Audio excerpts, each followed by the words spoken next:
Hello, नमस्कार। मैं आशुतोष तिवारी आज अपने YouTube channel quality audit with Ashutosh Tiwari में एक नए टॉपिक के साथ आया हुआ हूँ जिसका नाम है कंट्रोल चार्ट। कंट्रोल चार्ट का इंडस्ट्री में क्या यूज है, किस तरीके से इसका इस्तेमाल करते हैं और इसकी क्यों ज़रूरत है, इसको जानने के लिए आप हमारे इस वीडियो को अंत तक देखिएगा। इसमें आज मैंने विस्तार से पूरा समझाया हुआ है कि किस तरीके से कंट्रोल चार्ट को हम बनाते हैं, कंट्रोल चार्ट के लिए क्या क्या चीज़ें हमें ज़रूरत होती हैं, कौन सा डाटा लेना होता है, किस प्रकार के कंट्रोल चार्ट होते हैं और कंट्रोल चार्ट की वैल्यू किस तरीके से होनी चाहिए और कंट्रोल किस टाइप के होते हैं, उन सबको मैंने डिटेल में इस वीडियो में समझाया हुआ है। तो कृपया करके इस वीडियो को पूरा अंत तक देखिएगा, आपको जरूर समझ में आएगा। स्किप मत कीजिएगा वीडियो को। लास्ट में अगर आपको वीडियो अच्छा लगे तो आप लाइक और शेयर कर दीजिएगा और हमारे YouTube channel quality audit with Ashutosh Tiwari को सब्सक्राइब जरूर कीजिएगा। आप लोग जितना इसको सब्सक्राइब और लाइक और कमेंट करेंगे उतना ही हमारा YouTube चैनल अच्छा आगे ग्रो करेगा और हम इस पे अच्छे अच्छे टॉपिक लेकर आते रहेंगे। तो चलिए अपना आज का वीडियो हम स्टार्ट करते हैं। Okay. Control chart. Control chart क्या होता है? कंट्रोल चार्ट का यूज़ हम इंडस्ट्री में जहाँ पर हमें प्रोसेस के वेरिएशन को पता लगाना होता है, वेरिएशन का पता लगाना होता है, वहाँ पर हम करते हैं प्रोसेस वेरिएशन। और ये एक तरीके से अगर इसे बोला जाए तो it is a advance time line chart. मतलब ये एक तरीके का ऐसा चार्ट होता है, एक ग्राफ होता है जिसका यूज़ हम इंडस्ट्री में प्रोसेस के वेरिएशन को पता लगाने के लिए करते हैं कि किस तरीके का वेरिएशन हमारे प्रोसेस में है, वो स्पेशल कॉज है या कॉमन कॉज है। उस वेरिएशन का पता हम अपने कंट्रोल चार्ट के थ्रू लगाते हैं। ये कंट्रोल चार्ट एक ग्राफ होता है जो हमारे प्रोसेस में जो चेंजेस होते हैं उसको स्टडी करने में काफ़ी हेल्प करता है। इसके द्वारा हम अपने प्रोसेस में टाइम के अकॉर्डिंग क्या चेंजेस आ रहे हैं, मतलब कभी प्रोसेस ऊपर कभी नीचे जो भी है उसका पता हम इसमें आराम से पता लगा लेते हैं कंट्रोल चार्ट के थ्रू। अगर हम कंट्रोल चार्ट का यूज़ करते हैं तो हमें ये पता चल जाता है कि हमारा प्रोसेस टाइम के अकॉर्डिंग कब कैसा जा रहा है, वो भी हमें इस कंट्रोल चार्ट के थ्रू पता चल जाता है। और ये आसानी से हम ये भी पता लगा लेते हैं कि हमारे प्रोसेस में स्पेशल कॉज तो कोई नहीं मौजूद है जिसकी वजह से हमारा जो प्रोसेस है वो अपर कंट्रोल लिमिट के ऊपर जा रहा है या लोअर कंट्रोल लिमिट के नीचे जा रहा है। उसको पता लगाने के लिए ही हम इसको इस चार्ट का उपयोग करते हैं। और एक चीज़ और इसकी होती है जो इस कंट्रोल चार्ट की बेसिक क्या होता है कि टाइम टू टाइम प्रोडक्ट की क्वालिटी को इम्प्रूव करने के लिए हम इस चार्ट का उपयोग करते हैं। मतलब अगर आप अगर इस चार्ट का उपयोग हमेशा करते हैं अपने इंडस्ट्री में आप कर रहे हैं तो आपका प्रोसेस का जो भी वेरिएशन होगा वो आपको टाइम टू टाइम पता चलते रहेगा और आप हर दिन उसमें इम्प्रूवमेंट कर सकते हैं, जिससे कि आपको कस्टमर की जो स्पेसिफिक रिक्वायरमेंट है, जो कस्टमर की रिक्वायरमेंट है उसको आप फुलफिल कर पाएंगे। अगर आप इस चीज़ को अपने इंडस्ट्री में अपने मैन्युफैक्चरिंग प्रोसेस में आप इसको कंट्रोल में ले रहे हैं, देन आपका जो अगर आपका प्रोसेस है वो स्टैटिकल कंट्रोल है, आपका जो प्रोसेस स्टैटिकल कंट्रोल चल रहा है तो आपका जो आउटपुट होगा वो प्रेडिक्टेबल होगा, उसकी परफॉर्मेंस भी प्रेडिक्टेबल होगी और आपका प्रोसेस भी स्टेबल होगा। तो इसलिए अगर आपको इस चीज़ को मैनेज करना है तो आपको कंट्रोल चार्ट को अपने प्रोसेस में लागू करना चाहिए। अब बात करते हैं कि हमारे प्रोसेस में कौन कौन से कॉज होते हैं जिनका जो हमारे कंट्रोल चार्ट में हमें शो होते हैं। तो हम दो तरीके के उसमें कॉज होते हैं। एक होता है हमारा कॉमन कॉज जिसको हम डिटेल में अपने एसपीसी के फर्स्ट वीडियो में बता चुके हैं, और दूसरा होता है हमारा स्पेशल कॉज। इन्हीं दोनों कॉज को जो वेरिएशन होते हैं ना, वेरिएशन, इनको पता लगाने के लिए हम कंट्रोल चार्ट का इस्तेमाल करते हैं। ठीक है, जब हम कंट्रोल चार्ट करते हैं तो उसमें हमें कॉमन कॉज और स्पेशल कॉज के बारे में पता चल। अगर हमारे प्रोसेस में कॉमन कॉज है तो हमारा प्रोसेस स्टेबल होगा और ये इसका आउटपुट भी प्रेडिक्टेबल होगा, क्योंकि हमें कॉमन कॉज में क्या होता है कि कॉमन कॉज में हमारा जो प्रोसेस होता है वो हमें ये पता होता है, हम प्रेडिक्ट कर सकते हैं कि हमारा प्रोसेस टाइम टू टाइम कुछ ऐसा होगा या ऐसा चलने वाला है, उस तरीके से चल रहा है, उसके अकॉर्डिंग ही वो आते रहेगा। लेकिन अगर स्पेशल कॉज की बात करें तो इसमें प्रेडिक्टेबल नहीं होगा और ना अनस्टेबल होगा, क्योंकि ये इसमें हम ये आपको पता नहीं लगा सकते कि हमारा प्रोसेस, मतलब अभी अगर आपका प्रोसेस सही चल रहा है मगर अगले घंटे में वो कैसा होगा इसका आप अगर आपके उसमें कोई भी स्पेशल कॉज आता है तो आप उसका पता नहीं लगा सकते। इसलिए स्पेशल कॉज बहुत खतरनाक होता है हमारे प्रोसेस के लिए। तो अगर हम बात करें कि हमारे प्रोसेस में हमारे कंट्रोल चार्ट कितने टाइप के होते हैं, तो कंट्रोल चार्ट का अगर टाइप इसके देखे जाए तो टाइप, अगर हम वेरिएबल डाटा के लिए बात करें, इसको वेरिएबल डाटा क्या होता है, जिसका मेजरमेंट हम लेते हैं तो वो डाटा में, क्योंकि एट्रीब्यूट के लिए अलग होता है और वेरिएबल के लिए अलग होता है। वेरिएबल डाटा के लिए वेरिएबल टाइप होते हैं, फर्स्ट होता है हमारा एवरेज एंड रेंज, ठीक है, एक्स बार आर चार्ट, ठीक है। और दूसरा होता है हमारा average and standard deviation chart, इसको एक्स बार एन एस कहते हैं, ठीक है। एंड तीसरा हमारा होता है मीडियन चार्ट। ये मीडियन चार्ट हम इस्तेमाल करते हैं एक्स अप्रॉक्स के लिए और आर रेंज, ठीक है, इसके इसलिए इस्तेमाल करते हैं। चौथा हमारा होता है individual and moving range, X M R. लेकिन अगर हम बात करें अगर इंडस्ट्री में तो सबसे 90% जो हम चार्ट यूज करते हैं वो हमारा होता है average and range x bar chart. X इसको हम मीन चार्ट भी बोलते हैं, mean and range chart, mean और ये रेंज चार्ट, ठीक है। अगर हम इसी में बात करें हम एट्रीब्यूट डाटा के लिए, तो एट्रीब्यूट डाटा के लिए हमारा होता है एट्रीब्यूट डाटा, ठीक है। एट्रीब्यूट डाटा के लिए एट्रीब्यूट डाटा क्या होता है, no go go, no go go, yes no and okay not okay. Attribute data, attribute ये होते हैं और इनसे इस तरीके का लिया गया डाटा ही हमारा एट्रीब्यूट डाटा कहता है। मतलब अगर किसी चीज़ को हम ये दिखाएं कि डिफाइन करें कि 15 पीस ओके नॉट ओके इस तरीके, तो उस डाटा को हम एट्रीब्यूट डाटा कहते हैं, ठीक है। जो सिर्फ हम इसको एक तरीके से इस तरीके से डिफाइन करते हैं कि हमारा जैसे कि कोई प्रोडक्ट है, अब उसके बारे में हमने देखा तो उसमें हम सिर्फ नो गो और okay not okay go yes या नो पे डिपेंड रहते हैं, उस डाटा को हम एट्रीब्यूट डाटा कहते हैं, ठीक है। अब एट्रीब्यूट डाटा कितने प्रकार के होते हैं, एट्रीब्यूट डाटा के लिए हमारा जो चार्ट बनते हैं वो होते हैं पी चार्ट,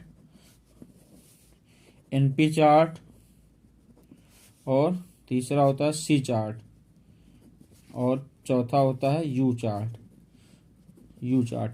ये चार्ट होते हैं जो एट्रीब्यूट डाटा से को लेके बनते हैं। इसमें क्या होता है, जो पी चार्ट हमारा होता है वो सैंपल साइज सिर्फ में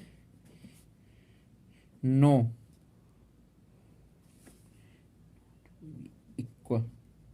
इक्वल, ठीक है। और इसमें क्या होता है, एनपी चार्ट जो होता है सैंपल साइज इक्वल, ठीक है। और इसको भी फिर इसमें सी चार्ट में सॉरी ये दोनों सेम हो गए और ये वाला उठा के आप इसमें ला दो यू चार्ट में, मतलब सैंपल इसके लिए भी होता है सैंपल साइज में नॉट बी इक्वल, ठीक है। तो ये हमने चार्ट कितने तरीके के होते हैं और कौन कौन सा यूज करते हैं, तो इंडस्ट्री में हम सिर्फ मीन और रेंज चार्ट को ही यूज करते हैं, बाकी के चार्ट को हम यूज नहीं करते हैं, ठीक है। तो किस तरीके से हम इनका यूज करते हैं इंडस्ट्री में उसके बारे में हम डिटेल में अब आगे जानते हैं। हमारा एक्स, अब हम अगर बात करें मीन चार्ट क्या होता है हमारा, ये मीन चार्ट होता क्या है। मीन चार्ट की बात करें अगर, मीन चार्ट क्या होता है, जिसको एक्स बार चार्ट भी बोलते हैं, तो क्या होता है इसमें, क्या होता है, ये डाटा की एक्यूरेसी को मेंटेन करता है, करने में हमारी मदद करता है।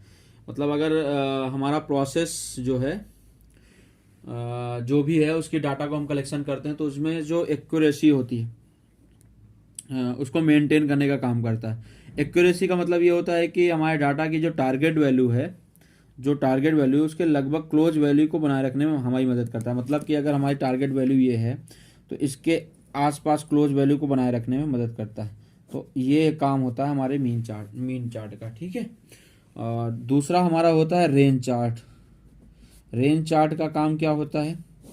रेंज चार्ट हमारा होता है हमारे प्रोसेस में कि जो डाटा होता है उसका कितना प्रिसीजन को मेंटेन करने का काम करता है। मतलब ये जो हमारा होता है ये एक्यूरेसी को डिनोट करता है। मतलब हमारा जो टारगेट वैल्यू उसके कितने क्लोज है वैल्यू, वो मीन चार्ट का काम, मीन चार्ट के थ्रू हमें ये पता चलता है कि हमारा जो टारगेट वैल्यू उसके आसपास हमारा डाटा कैसा है, कितना क्लोज है वैल्यू, वो हमें मीन चार्ट के थ्रू पता चलता है। लेकिन जो रेंज चार्ट होती है, रेंज चार्ट के थ्रू हमें ये पता चलता है कि हमारा जो डाटा है, टारगेट वैल्यू है, जो उसके मतलब अगर उसके आसपास कोई वैल्यू आ रही, मान लो कि अगर हमने पाँच है, पाँच एक हमारी टारगेट वैल्यू है कि पाँच पाँच आना चाहिए। अब पाँच नहीं आ पा रहा है, कोई बात नहीं, लेकिन हमें ये मिल जा रहा है 4.2, सॉरी 4.8, या इसको 4.2 ही कह देते हैं, 4.2, 4.3, 4.4, 4.5। लेकिन ये क्या है, ये प्रिसाइज है, भले टारगेट वैल्यू के आसपास ना, क्योंकि वेरिएशन है कुछ तो दूर दूर हो रहा है, लेकिन इन सब के बीच कोई रिलेशन होगा। मतलब इन सब के बीच जो होगा ना वेरिएशन, जो वो ये होता है हमारा प्रिसाइज। मतलब ये आपस में कितना क्लोजनेस रखते हैं, इसको हम प्रिसाइज बोलते हैं। तो रेंज चार्ट के थ्रू हमें ये पता चलता है कि डाटा के आपस में कितना क्लोजनेस है, कितना प्रिसाइज है, उसको मेंटेन करने का काम हमारा रेंज चार्ट के थ्रू में होता है, ठीक है। तब मीन चार्ट की बात करें, मीन चार्ट या एवरेज चार्ट इसको बोलते हैं। अगर मीन चार्ट की बात करें तो सबसे जो इसमें अहम चीज़ होती है कि इसको निकालते कैसे हैं। मान के चलो कि हमने कोई डाटा ले लिया, यहाँ पे ये लिया हमने वैल्यू, इसको कैसे कैलकुलेशन कैसे होता है वो हम अभी आपको निकाल के दिखा दे रहे हैं।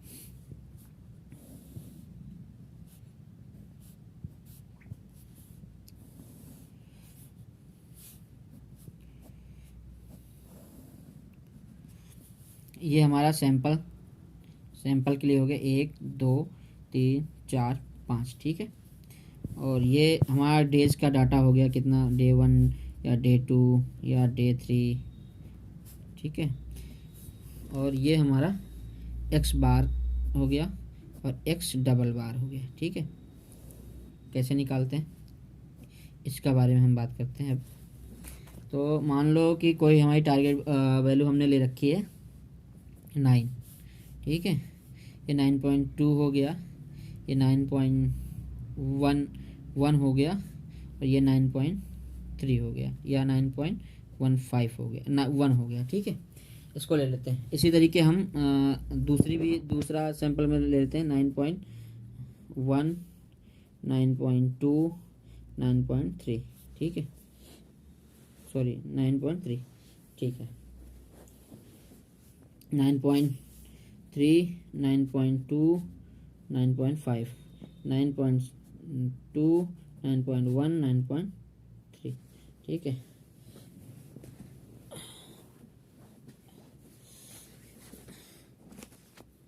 इसको कर देते हैं 2, इसको भी कर देते हैं, चेंज करना पड़ेगा ना, इसको 9.5 नहीं, इसको भी 2 कर देते हैं, या 3 कर देते हैं, ठीक है। ये 9.1, ठीक है, 9.1, तो ये हमारा हो गया। एक ले लेते हैं 9.1, 9.3, 9.2, ये हो गया डाटा। अब अगर हमने डाटा अपना ले लिया, डाटा को इसमें डाल दिया। अब इसके बाद हमें एक्स बार निकालना है।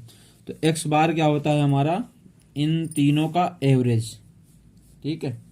इसका हम एवरेज निकालेंगे। कैसे निकालेंगे, देखिए एक्स बार अगर फर्स्ट के लिए निकालते हैं इसमें, तो 9.1, प्लस 9.2 प्लस 9.1 इक्वल टू 27.4 अपान, क्योंकि 1 2 3 ये 3 है ना, तो इसको तीनों के हम अपान 3 कर देते हैं, ये आ जाएगा 9.133। ठीक है, ये निकल आया। अब दूसरा इसी तरीके हम इसका भी निकाल लेते हैं। 9.2 प्लस 9.2 प्लस 9.3 27.7 अपान 3।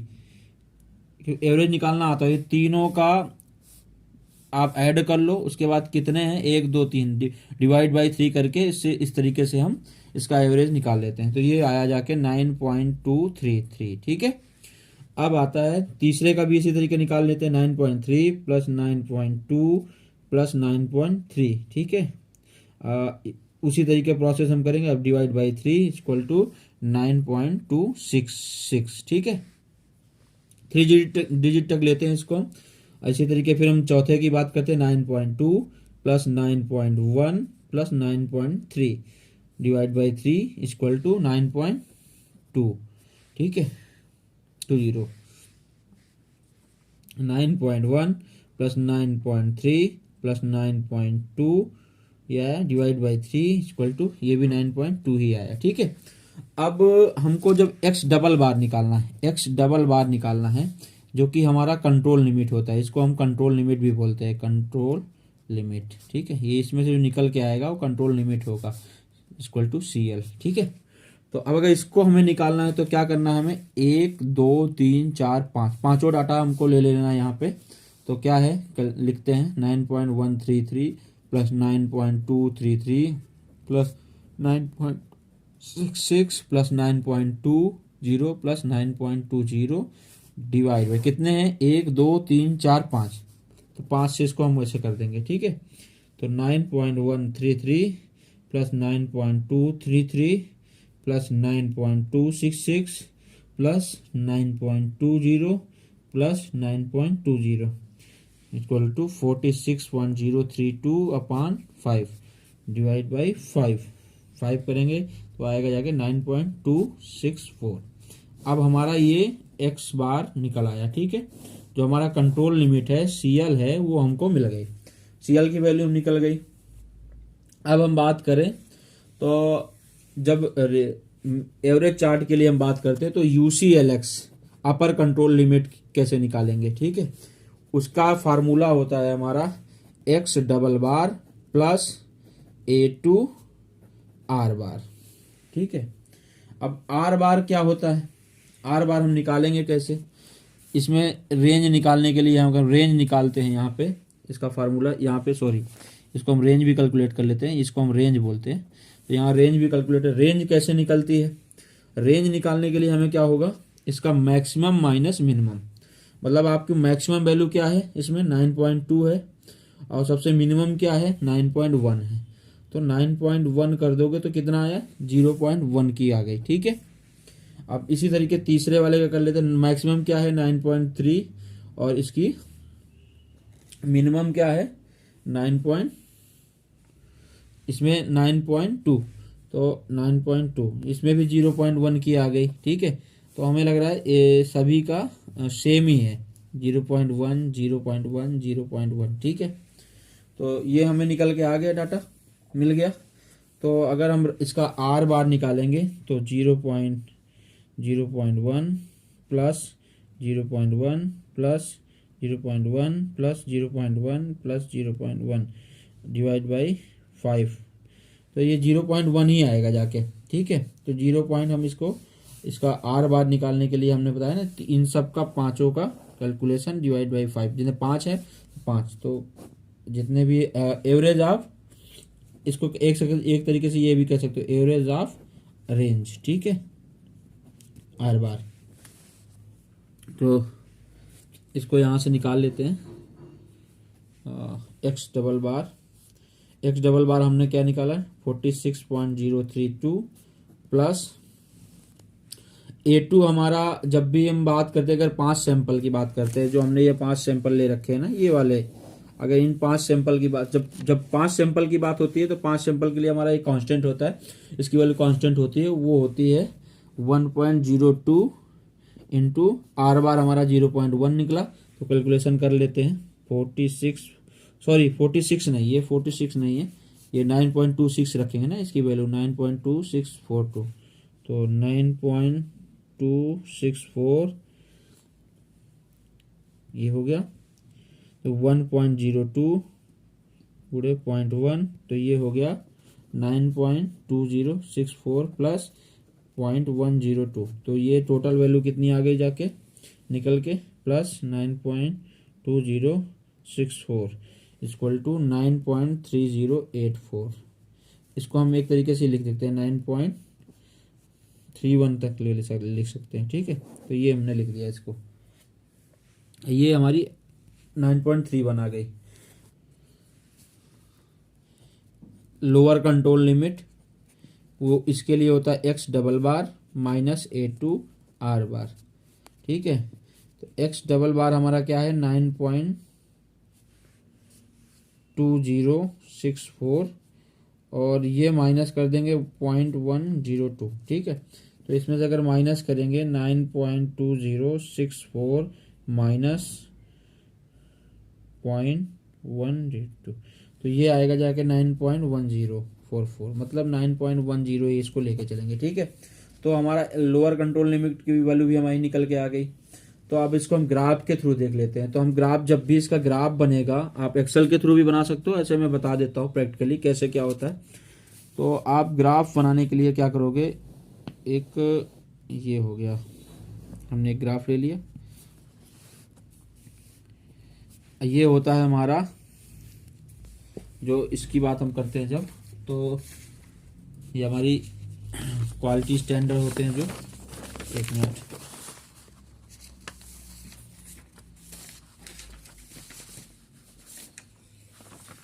ये हमारा सैंपल साइज जितना होता है इसको हम यहाँ से लेते हैं, जो ये हमारे क्वालिटी स्टैंडर्ड होते हैं, जो अभी निकल के हम अभी बताएंगे आपको कैसे निकलता है। तो ये हो गया। अब इसको हम ग्राफ में कैसे लेते हैं, तो हमारा जो मीन था वो निकल के आया था, मतलब एक्स डबल बार को हम यहाँ पे ले लेते हैं, एक्स डबल बार जिसको बोलते हैं कंट्रोल लिमिट, ठीक है। ये कंट्रोल लिमिट ले लिया हमने। अब ये कंट्रोल लिमिट लेने के बाद आपको ग्राफ के थ्रू दिखाते हैं कैसे निकलेगा। हमारा एक्स डबल बार कितना था 9.2, ठीक है, इसको 9.2 पे ले लेते हैं, ठीक है, 9.2। और हमारा लोअर कंट्रोल लिमिट क्या थे 9.1 से, ठीक है। सैंपल साइज कितने थे 1 2 3 4 5, 1 2 3 4 5, 5 सैंपल साइज थे। तो हमारा पॉइंट, पहला पॉइंट कितना ले, क्योंकि हमारा लोअर कंट्रोल लिमिट क्या है 9.1 से है, ठीक है। तो हम इसको 9.5 से ले लेते हैं, ये हो गया मान लो 9.25, ठीक है, 0.5 से ले लेते हैं। एक ये हो गई, एक ये हो गई। तो हमारा लोअर कंट्रोल लिमिट कहाँ पे आया 9.1 पे आया जाके, ठीक है, 9.1, ठीक है, ये हो गया।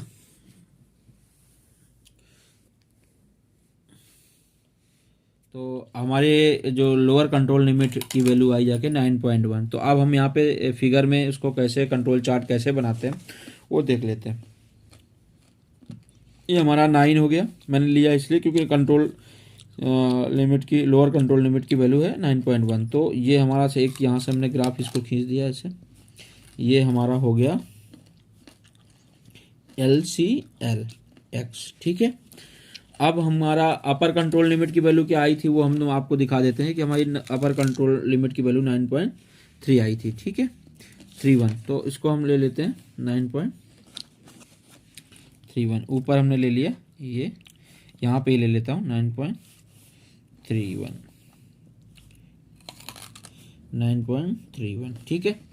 ये हमारा हो गया UCL, ठीक है, UCLX। अब हमें ये यहाँ पे 9.1 हो गया, हमने 9.2 पे ये किया, और ये हमारा आया जाके कंट्रोल लिमिट कितनी आई थी 9.3, ये वैल्यू हमने निकाली थी ना कंट्रोल लिमिट की, तो वो वैल्यू आई थी 9.264। तो इसको हम 9.20 ले लेते हैं, ठीक है।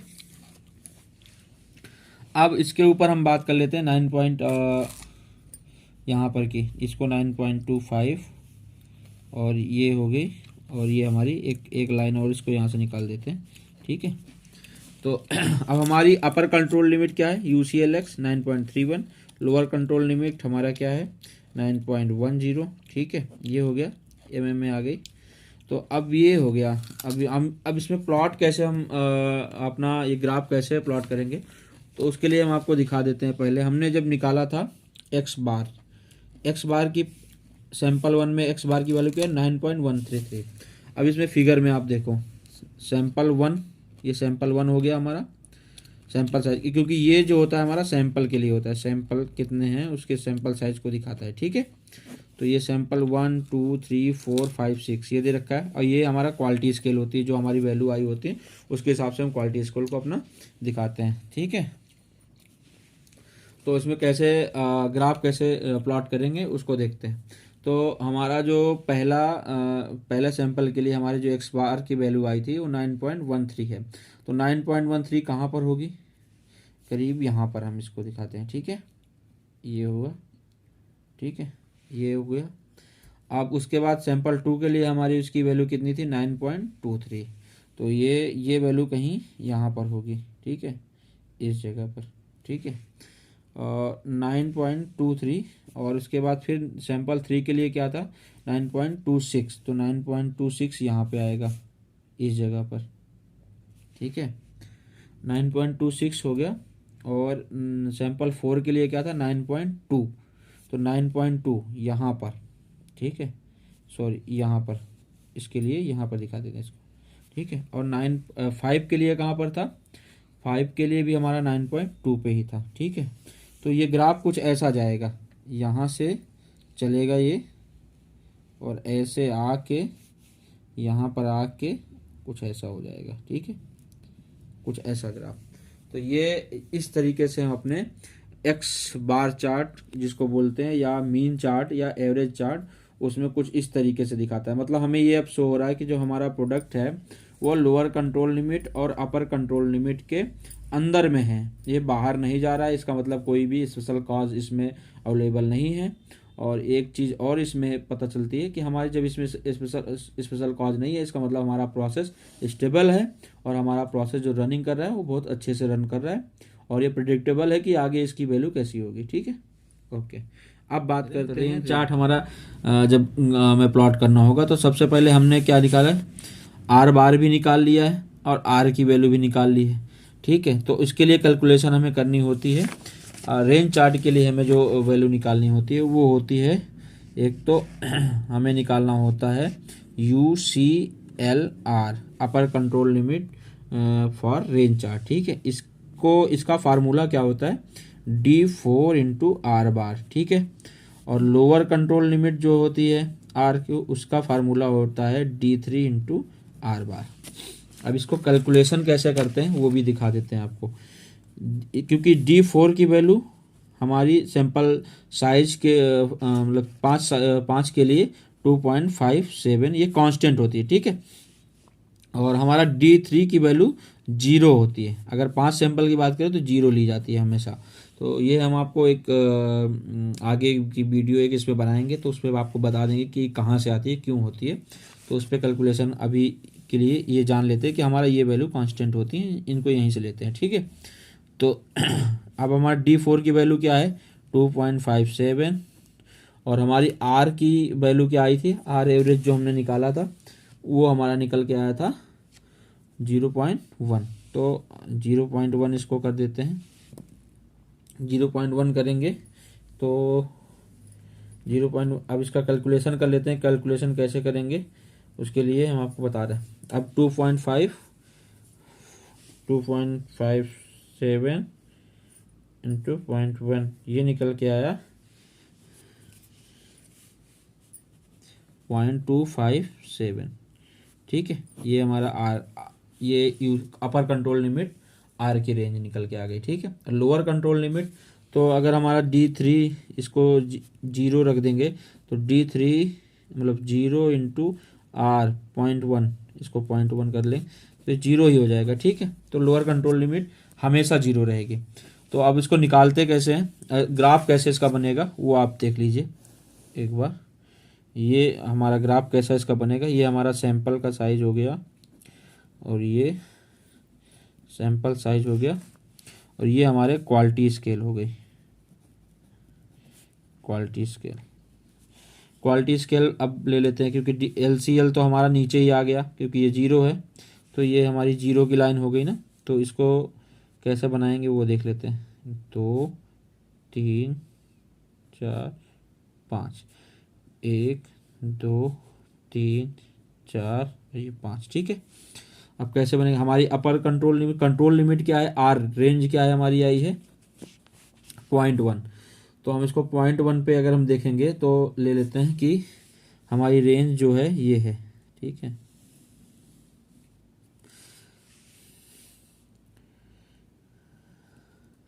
तो प्रोसेस तो काफ़ी अच्छा है इसमें जाएगा क्योंकि 0.1 है। ये हमारी कंट्रोल लिमिट हो गई। ठीक है, और ये हमारा अपर कंट्रोल लिमिट हो गई। अपर कंट्रोल लिमिट क्या है,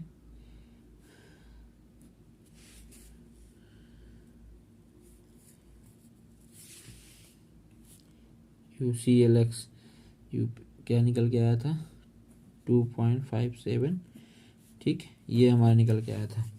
लेकिन अगर कंट्रोल लिमिट की बात करें तो हमारा जो मीन से काफ़ी एकदम अटैच चल रहा है, मतलब मीन में ही चल रहा है। तो इसको कैसे निकालेंगे वो एक बार देख लेते हैं। 0.1 ही आया था, ये वो 0.1 ही है। ठीक है, तो हमारे जितने भी सारे सैंपल के उसमें 0.1 वो, लेकिन ये जो डेटा मैंने लिया हुआ था ना ये एक एज्यूम करके रखा है इसको। कभी ये आप अपने हिसाब से अपने प्रोसेस के हिसाब से डेटा ले सकते हैं।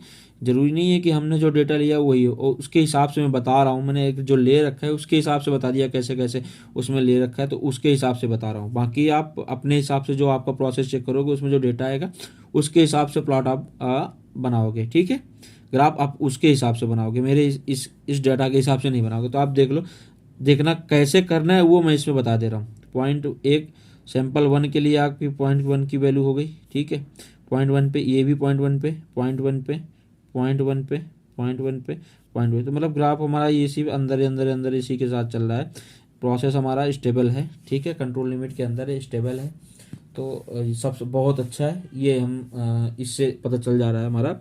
लेकिन आप जब भी करोगे तो कुछ इसी तरीके करना है। हमारे सैंपल का साइज मैंने बताया कैसे निकलेगा, किस तरीके से इससे प्लॉट हम बनाएंगे, किस तरीके हमें पता चलेगा, उसी हिसाब से इसको ले लेंगे। तो ये हमारा रेंज चार्ट के लिए हो गया। ठीक है, तो आज का वीडियो हमारा यहीं से समाप्त होता है। आप सब हमारे चैनल को सब्सक्राइब कीजिए, लाइक कीजिए, शेयर कीजिए और जितना हो कमेंट कीजिए और जितना हो सके सब लोगों तक पहुंचाइए ताकि ये हमारी वीडियो सब तक पहुंच सके और सबको इसके बारे में जानकारी हो सके। ठीक है, ओके, थैंक यू।